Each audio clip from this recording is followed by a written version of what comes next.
Muy buen día, que el Señor le bendiga.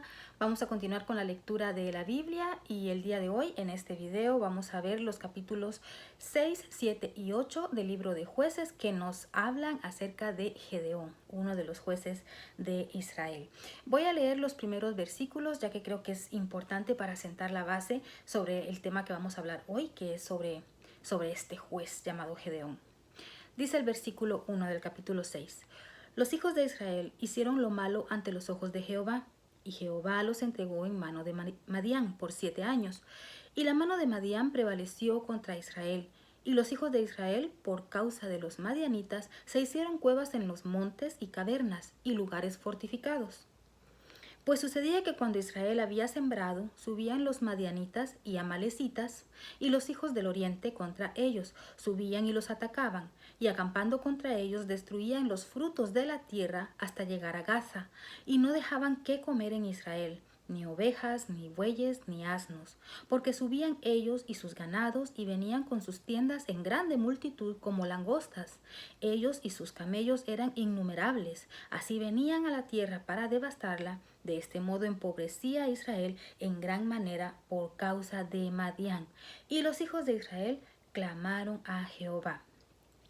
Quise leer todos estos versículos porque aquí vemos claramente cómo se repite una vez más este círculo de situaciones que le pasaba al pueblo de Israel, que se olvidaban de Dios, caían en pecado, se prostituían tras otros dioses, después eran oprimidos por los otros pueblos y entonces volvían y clamaban a Dios y Dios los perdonaba y les enviaba un libertador, un juez, y durante un tiempo estaban en paz y luego nuevamente se apartaban de Dios y así una y otra vez. Esto se repite a lo largo del libro de Jueces. Entonces la historia de Gedeón empieza de la misma manera, ¿no? Nuevamente vemos este círculo que se repite aquí. Estaban en un momento en que tenían que estar prácticamente escondidos. Dice que se fueron a vivir a lugares fortificados, se fueron a los montes, a las cavernas, o sea, estaban como que escondidos, porque cada vez que aparecían los madianitas, los amalecitas, los hijos del oriente, venían y arrasaban con todo. Estaban tan desesperados que entonces se acordaron nuevamente de Dios, le clamaron y Dios les envía a un libertador, que en este caso es Gedeón. Y aquí empieza la historia de este juez. En el versículo 11 dice lo siguiente. Vino el ángel de Jehová y se sentó debajo de la encina que está en Ofra, la cual era de Joás Abieserita. Y su hijo Gedeón estaba sacudiendo el trigo en el lagar para esconderlo de los madianitas. Y el ángel de Jehová se le apareció y le dijo, Jehová está contigo, varón esforzado y valiente.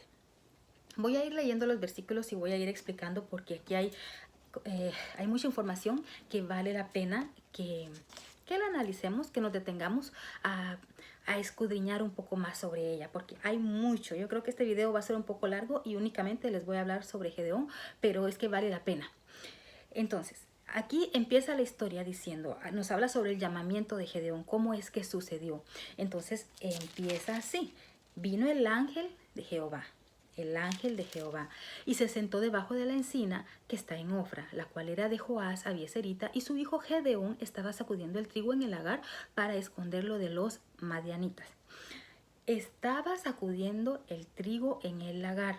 Y aquí me voy a detener y quiero explicarle algo, porque a veces vuelvo y repito, si uno es nuevo en cuanto a leer la Biblia, a veces uno pasa detalles por alto, por desconocimiento. Y entonces recuerde que estos videos tratan sobre esto. Yo quiero explicarle a usted pequeños detalles que al principio cuando yo leía la Biblia ni entendía ni me detenía a verlos porque no sabía.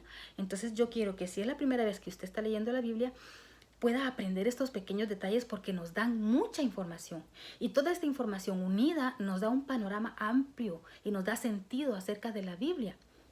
Entonces, ¿qué estaba haciendo Gedeón? Sacudiendo el trigo en el lagar. Sacudiendo el trigo en el lagar. Bueno, para empezar, ¿qué es un lagar? Un lagar es un recipiente grande en el cual se depositaban las uvas, los racimos de uvas, las vides. Entonces venían 2, 3 personas dependiendo del tamaño de ese recipiente, que era amplio y grande y que normalmente se tallaba en piedra.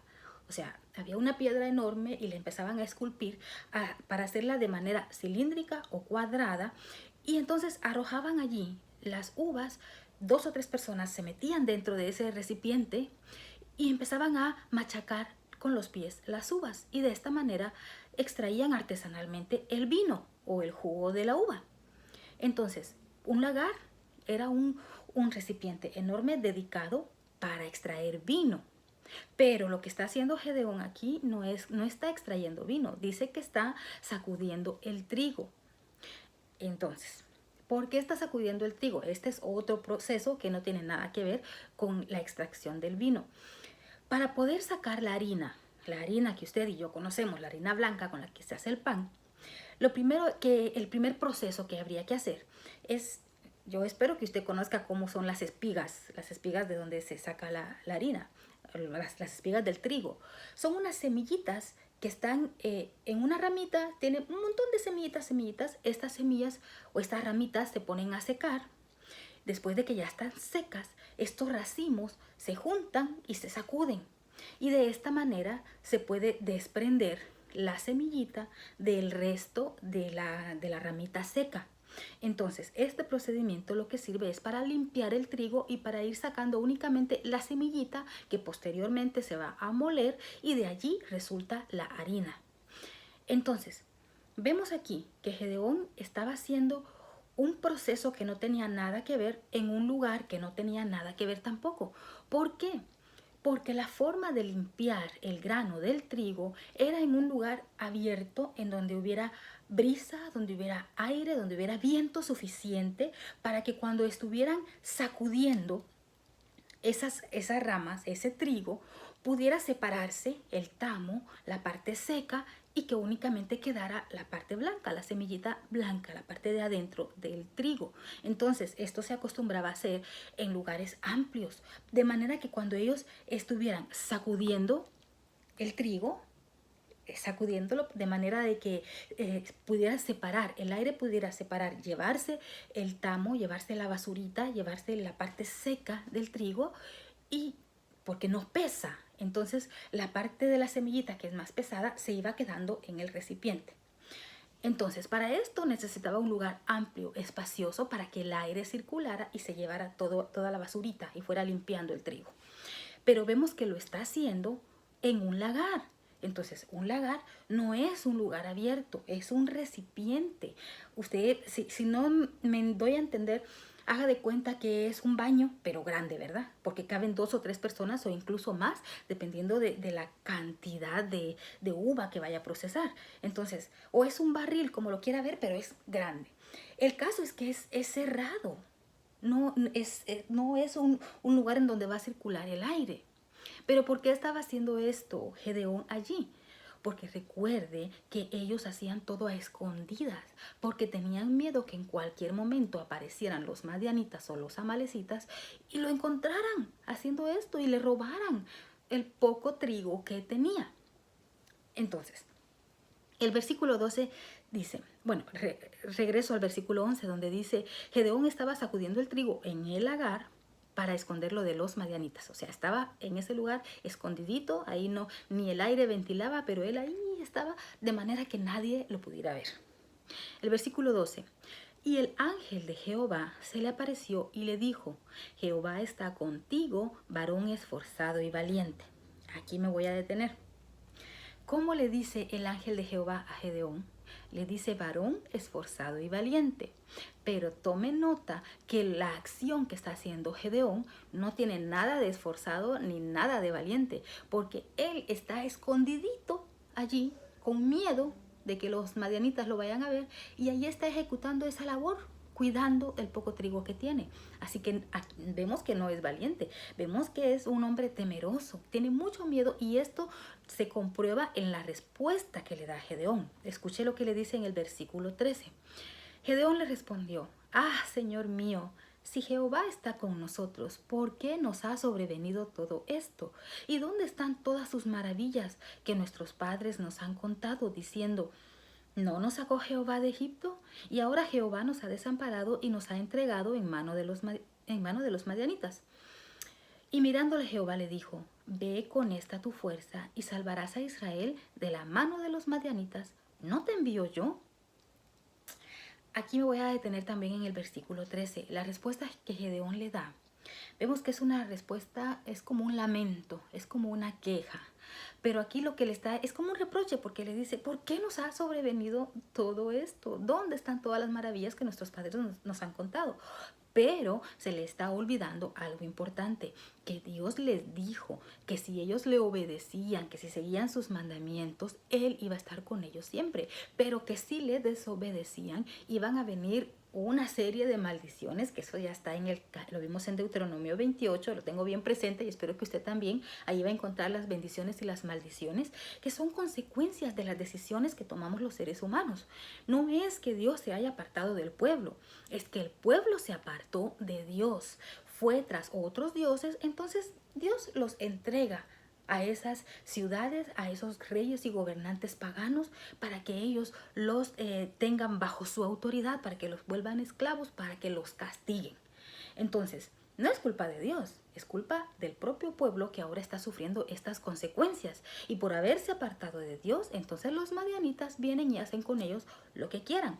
Pero como el pueblo clamó a Dios, entonces Dios está a punto de enviarle a un libertador que es Gedeón, pero Gedeón aún no lo sabe o no se lo cree, porque está dialogando con el ángel de Jehová. Dice el versículo 14, y mirándole Jehová le dijo, ve con esta tu fuerza y salvarás a Israel de la mano de los madianitas. ¿No te envío yo? Y aquí quiero detenerme también en otro detalle, que ya no dice el ángel de Jehová, dice Jehová. Y mirándole Jehová le dijo. Aquí yo quiero recordar algo que yo he mencionado también en otros videos. ¿Quién fue el que se le apareció aquí a Gedeón? ¿Fue Dios? No, sabemos que no fue Dios porque en el libro de Éxodo, si no estoy mal, en Éxodo, sí, en el libro de Éxodo es donde dice que nadie puede ver a Dios. Nadie puede ver a Dios porque moriría. Entonces, hemos visto ya en diferentes historias que el ángel de Jehová se aparece. Y cuando se refiere al ángel de Jehová hablando, no es Dios, sino que es la figura de Jesucristo. Recordemos que Jesucristo es Dios encarnado. Jesucristo es Dios hecho hombre. Entonces, ¿a quién puede ver el ser humano sin morir? Es a Jesucristo. Entonces, aquí con el que está dialogando Gedeón es con Jesucristo. Yo ya lo he explicado en otros videos, pero me gusta recordarlo porque puede ser que a lo mejor este sea el primer video que usted esté viendo o puede ser que usted ya haya visto los anteriores, pero hay cosas que a uno se le van olvidando y por eso a mí me gusta estar recordando una y otra vez para que se nos vaya quedando. Entonces, tome nota aquí que ya no dice el ángel de Jehová, dice Jehová. Entonces, Jehová aquí representado en carne y hueso es la figura de Jesucristo. Y le dice, ve con esta tu fuerza y salvarás a Israel de la mano de los madianitas. ¿No te envío yo? Aquí le está diciendo, ve con tus fuerzas, pero no es con tus fuerzas con las que vas a ganar. Soy yo el que te envío y soy yo el que te voy a dar la victoria. Y es algo que nosotros tenemos que entender, que cuando Dios nos manda a hacer algo, no es en nuestras fuerzas. Él utiliza nuestras capacidades humanas para cumplir con ciertas tareas terrenales, pero al final el que nos da la victoria es Él. No nos tenemos que olvidar de eso, no es en nuestras fuerzas, es en la fuerza de Dios. El versículo 15 dice, entonces le respondió, Señor mío. Mire que la expresión nuevamente empieza con un Señor mío. Es como que, cuando uno dice, Dios mío. Pero es como que con una decepción con la que le está hablando. Yo quiero que usted cuando lea se detenga también a ver todos los signos, los símbolos, las comas, los signos de interrogación, los signos de exclamación, la forma en que está escrita la Biblia, para que cuando usted la lea, la viva, la comprenda mejor y que no le sea aburrida, porque es lo que uno dice al principio cuando uno nunca ha leído la Biblia, es muy aburrido, pero si lo hacemos correctamente nos damos cuenta que no, todo lo contrario, es un libro emocionante. Entonces le respondió, Señor mío, ¿con qué salvaré yo a Israel?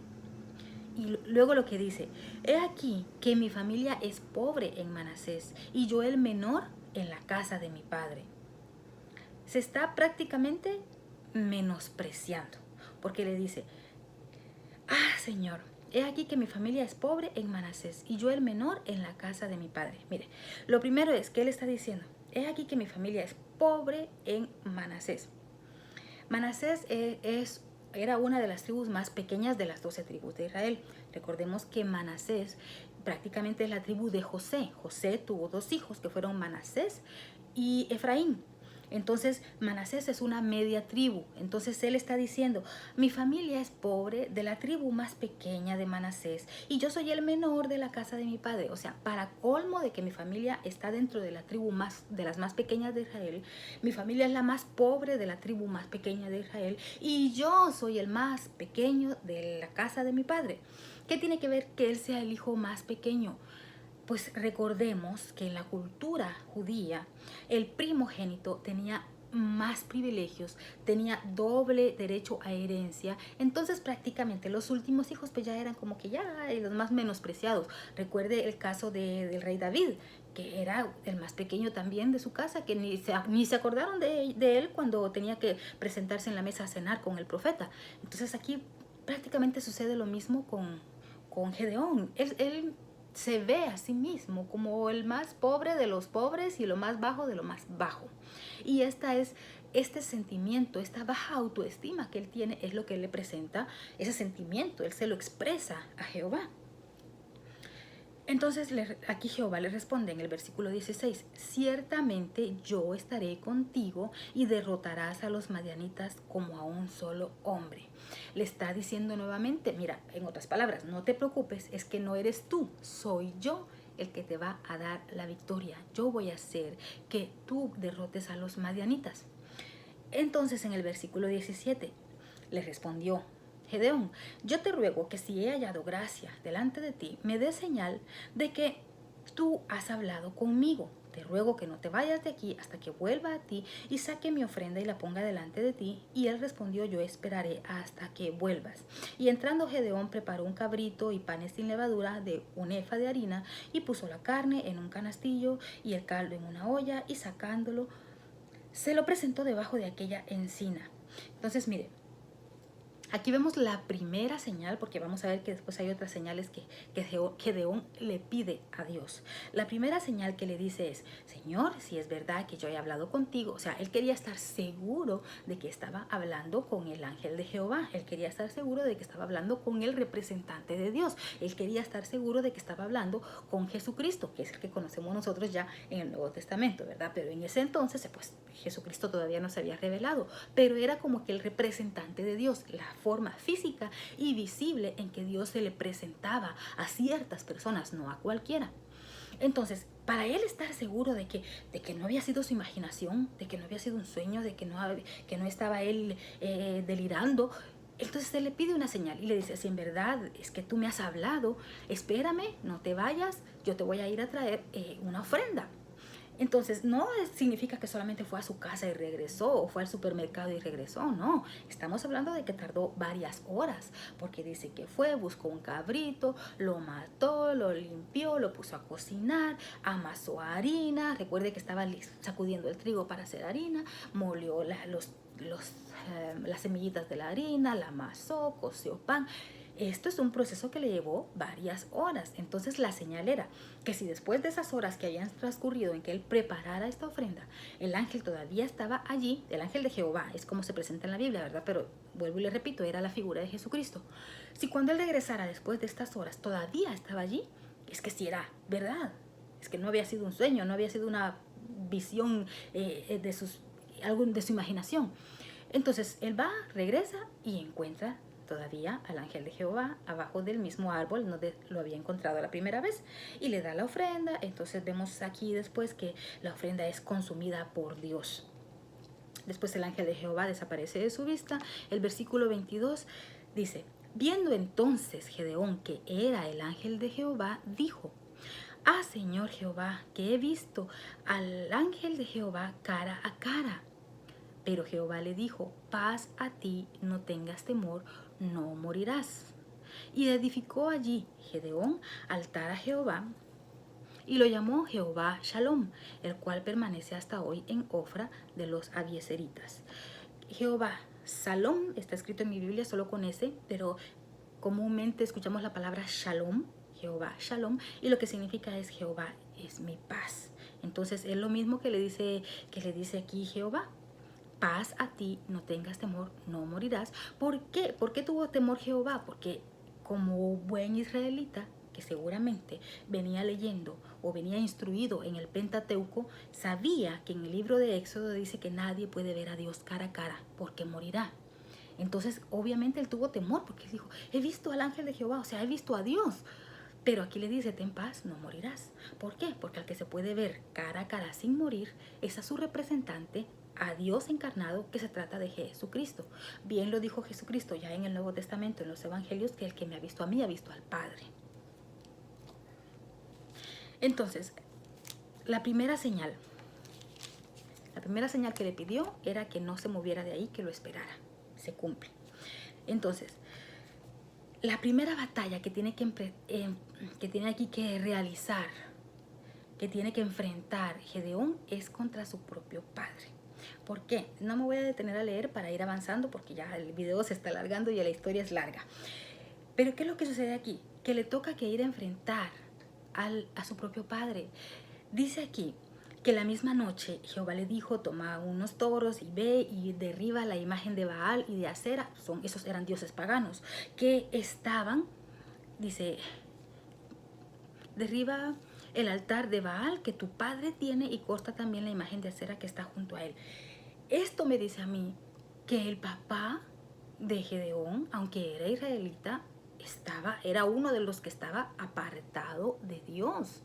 Pero aún así el corazón de Gedeón tenía temor de Dios. Por eso Dios lo escogió. ¿Esto qué significa? Que Dios siempre va a dejar un remanente fiel. Aunque todo el pueblo aparentemente esté apartado y le venga el castigo por eso, siempre va a haber un grupo de personas que permanece fiel y que va a creer en el Dios verdadero. Entonces, bien dice la Escritura, los pecados de los padres no caerán sobre los hijos. El papá era un idólatra. Había sido infiel a Dios con otros dioses.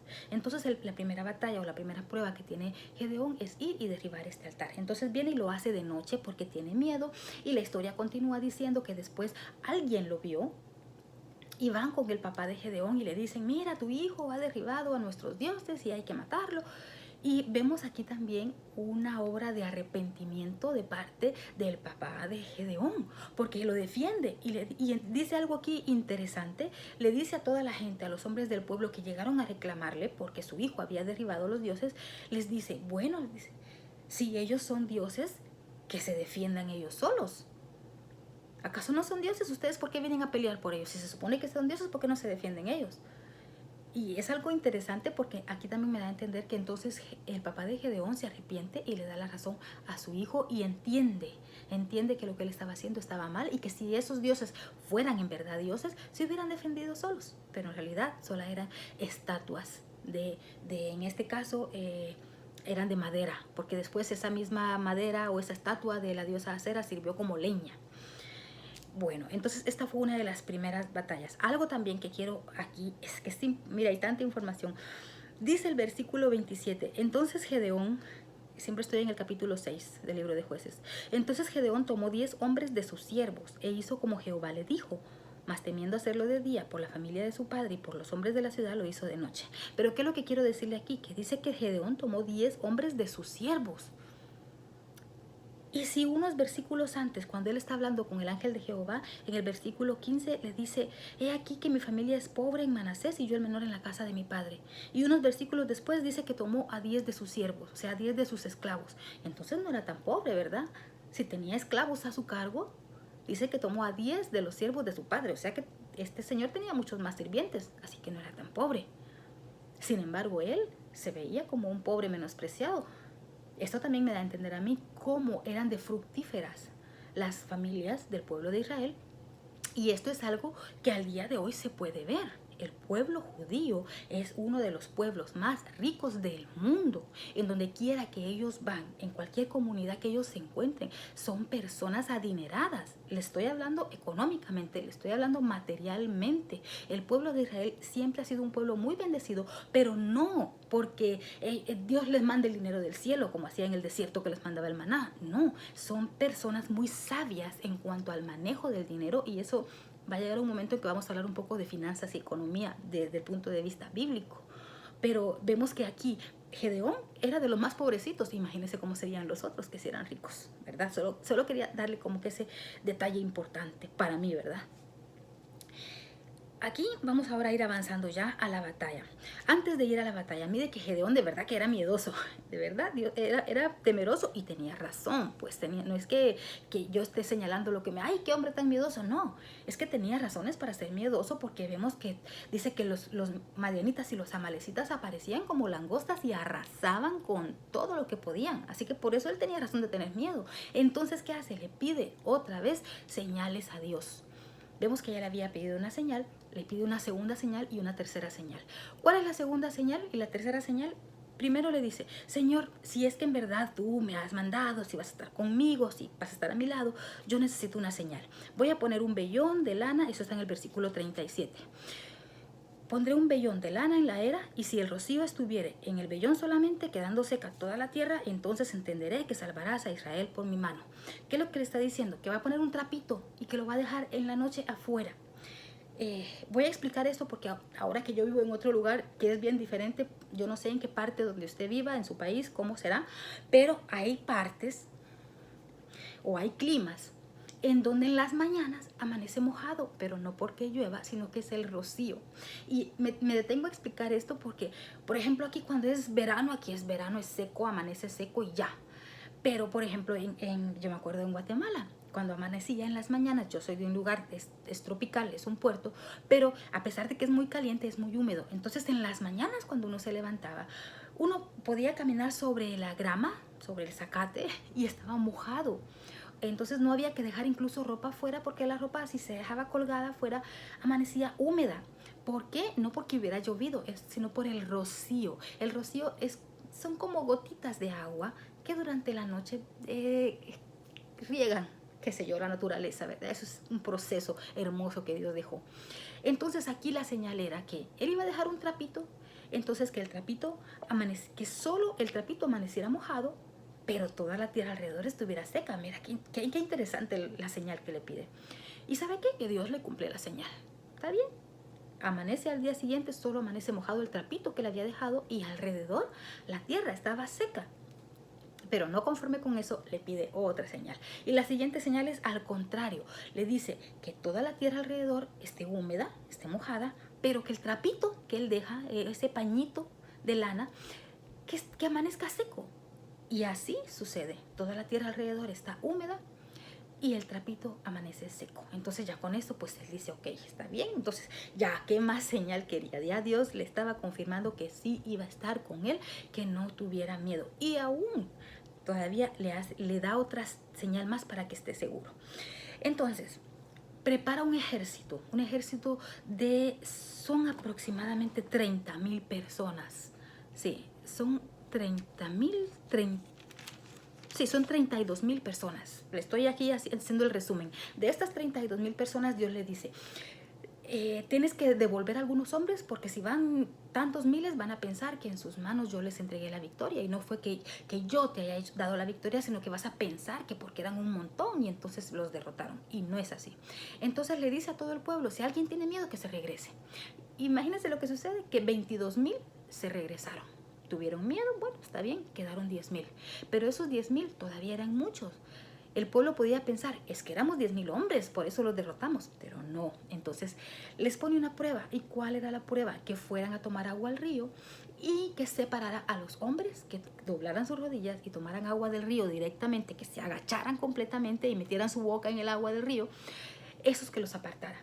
Y los que tomaban agua, pero se agachaban, pero no completamente, sino que con la mano agarraban agua y la llevaban a su boca y la lamían con la mano, así, o sea que significaba que iban a estar pendientes. Así que de los que tomaron y lamieron el agua, solamente fueron 300. El resto que dobló sus rodillas fueron 9,700. Así que únicamente quedaron 300 hombres. ¿Cuál era esta prueba? Era para saber si estos hombres en realidad eran hombres de guerra, eran hombres de batalla. ¿Por qué? Porque podía suceder que mientras ellos estaban agachados tomando agua, viniera una emboscada. Mientras que los otros eran más atentos, tenían más cuidado, no se agacharon por completo, estaban en una posición de que estaban pendientes de lo que estaba sucediendo alrededor y al mismo tiempo estaban tomando el agua. La estaban lamiendo, pero estaban observando. O sea, era una estrategia la que aquí también Dios les estaba probando a estos hombres. Entonces, únicamente con estos 300 hombres. Pero mire cómo es Dios de lindo, que si todavía tenía temor Gedeón, le dice de que baje con su sirviente. Esto está en el versículo 10. Ya voy en el capítulo 7. Si tienes temor de descender, baja tú con fura tu criado al campamento y oirás lo que hablan y entonces tus manos se esforzarán y descenderás al campamento. O sea, todavía tenía como miedito Gedeón. ¿Y qué es lo que sucede? Que Gedeón junto con su criado bajan, se inmiscuyen en el campamento y escuchan una plática. Escuchan a uno de los hombres que está contándole un sueño al otro soldado y le dice que soñó que una piedra había caído en el campamento y los había destrozado. Entonces el otro le interpreta el sueño y le dice, esto no es más que la mano de Gedeón, que Dios está con él y nos van a destruir. Entonces esto le da como que más fuerzas a Gedeón y entonces se prepara para ir a pelear contra los madianitas. ¿Y cómo fue la estrategia que utilizaron? Mire, ya estoy aquí terminando porque ya llevo media hora, pero voy a terminar hasta el capítulo 8 y se lo voy a hacer un poquito más corto. ¿Cómo fue la victoria que tuvieron ellos? De los 300 hombres los repartió 100, 100 y 100. Y a cada uno de los hombres les dio una trompeta y un cántaro vacío. Y dentro del cántaro les dio un mechero encendido, fuego. Entonces, la forma en que ellos iban a pelear era que a la señal de Gedeón iban a quebrar los cántaros, iban a sonar las trompetas, iban a gritar por Dios y por Gedeón y entonces iban a acercarse contra el ejército. ¿Y qué era lo que sucedió? Que cuando el pueblo, el ejército de los madianitas escuchó ese ruido de que los cántaros se quebraron al mismo tiempo y los gritos y las trompetas de los 300 hombres, más el fuego que ellos veían encendido porque estaban separados los 300 hombres, tuvieron miedo. Dios provocó que tuvieran confusión y se mataron entre ellos. El versículo 22 del capítulo 7 dice, y los 300 tocaban las trompetas y Jehová puso la espada de cada uno contra su compañero en todo el campamento y el ejército huyó. Mire que aquí cuál fue la estrategia que Dios hizo. No fueron los 300 hombres, fueron el mismo ejército enemigo, se mató entre ellos mismos. O sea, no hubo ni necesidad que ellos mataran a uno por uno, porque es que los madianitas dice que eran como langostas, eran incontables, eran como las arenas del río que está en las orillas, decía, eran muchos. Entonces ellos se mataron entre sí y salieron huyendo, el resto salió huyendo de los que quedaron vivos. Así que Gedeón junto con los 300 hombres va y los persigue. Y aquí también quiero mencionar un detalle importante que dice que el versículo 23, juntándose los de Israel, de Neftalí, Aser, Manasés, y después menciona a Efraín, dice que se juntaron para perseguir a los madianitas y a los amalecitas que habían huido. Entonces aquí también, ¿por qué menciono esto? Porque aquí dice, y juntándose los de Israel, pero no eran las 12 tribus que se juntaron. Aquí solo menciona que se juntaron 4 tribus, que fue la de Neftalí, Aser, Manasés y Efraín. Ellos 4 se juntaron porque seguramente estos 4 eran los que estaban afectados en este momento. Y es lo que les mencionaba también al principio del libro de Jueces, que los jueces gobernaron en un territorio específico. Ninguno de los jueces gobernó sobre todo Israel, sino que únicamente sobre una o varias tribus en un momento determinado. Entonces estas tribus se unieron, persiguieron a los reyes de Madián, los capturaron, los mataron, los derrotaron. Y entonces después de esto tuvieron paz por 40 años. Un detalle importante aquí que se me estaba olvidando mencionar, pero quiero recordarles. ¿Quiénes eran los madianitas? ¿Quiénes eran los amalecitas? Lo voy a recordar porque esto lo vimos desde el Génesis y posiblemente vamos a seguir viendo a estos pueblos más adelante. Los madianitas, mire, son descendientes de Abraham. Recuerde que Abraham tuvo un hijo que fue Isaac, Isaac tuvo un hijo que fue Jacob y Jacob tuvo a las 12 tribus de Israel. Pero Abraham tuvo a Isaac de Sara. Después que Sara murió, Abraham tomó por esposa a otra mujer llamada Setura. Y con Setura tuvo otros hijos. Y dentro de esos hijos estaba Madián. Entonces prácticamente los madianitas son todos los descendientes de Abraham, pero con la otra mujer que se llamaba Setura. Entonces prácticamente vemos aquí que venían siendo familias entre sí. Eran familias enormes, pero la Biblia nos permite saber cuál es la ascendencia, de dónde vienen. Entonces eran familias, pero estas familias se fueron, no eran de la línea que decidió y escogió seguir al Dios verdadero. ¿Y los amalecitas quiénes eran? Los amalecitas son descendientes del hermano de Jacob, de Esaú. Usted puede ver esto, está también en el libro de Génesis. Lo de Madián está en el capítulo 25 y los descendientes de Esaú está en el capítulo 36 o 38, 36. Están los descendientes de Esaú y dentro de los descendientes de Esaú están los amalecitas. Entonces prácticamente están peleando entre la misma familia, solo que esta familia que se han convertido en pueblos enormes, en naciones enormes, no han creído en el Dios verdadero, por eso son enemigos, porque no tienen las mismas costumbres, las mismas creencias, ni la misma fe. Entonces, al final derrotan a todos los enemigos y aquí ya, para terminar, y ya en el siguiente video vamos a ver el reinado de Abimelech, dice, en el versículo, voy a leer desde el versículo 24 del capítulo 8. Les dijo Gedeón, quiero haceros una petición, que cada uno me dé los zarcillos de su botín, pues traían zarcillos de oro porque eran ismaelitas.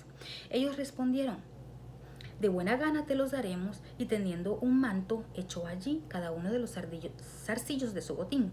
Y fue el peso de los zarcillos de oro que él pidió, 1700 siclos de oro, sin las planchas y joyeles y vestidos de púrpura que traían los reyes de Madián, y sin los collares que traían sus camellos al cuello. Y Gedeón hizo de ellos un efod, el cual hizo guardar en su ciudad de Ofra, y todo Israel se prostituyó tras ese efod en aquel lugar, y fue tropezadero a Gedeón y a su casa.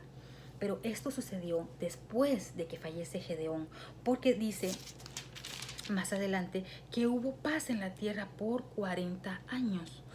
No sé dónde está ese versículo, no lo tengo marcado, pero dice, o sea, aquí está, el versículo 28 dice, así fue subyugado Madián delante de los hijos de Israel y nunca más volvió a levantar cabeza, y reposó la tierra 40 años en los días de Gedeón.